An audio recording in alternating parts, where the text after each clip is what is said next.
Owen a regardé la pièce remplie d'argent sans aucune tentation. Il a jeté un œil au coffre le plus précieux, mais n'a rien fait. Finalement, il est entré dans une salle de stockage, a regardé autour de lui et a dit « C'est parfait ».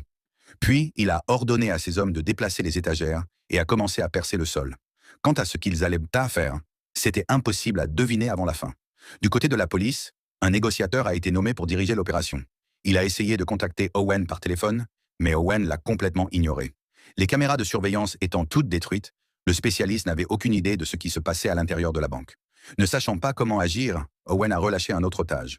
Cet otage portait une grande boîte autour du cou. La police était extrêmement prudente, craignant une bombe. Mais en ouvrant la boîte, ils furent surpris d'y trouver une lettre écrite par Owen. Owen exigeait que la police envoie 2 bus et un hélicoptère, tous entièrement équipés, avant 21 heures ce soir-là. Sinon, il tuerait un otage chaque heure qui passerait. Ensuite, les voleurs envoyèrent une autre note disant que 50 personnes avaient faim et demandaient de la nourriture.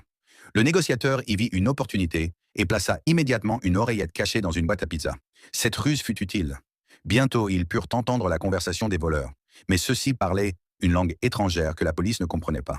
Ils durent de faire appel à la foule rassemblée à l'extérieur. Avec l'aide du public, ils découvrirent que la langue parlée était l'albanais.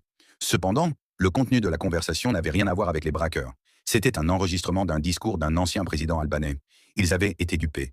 À ce moment-là, le président de la banque arriva également sur les lieux. Logiquement, avec sa richesse, qu'une petite agence soit braquée ne devrait pas l'émouvoir. Mais il semblait très inquiet. Évidemment, un grand secret devait être caché dans cette banque.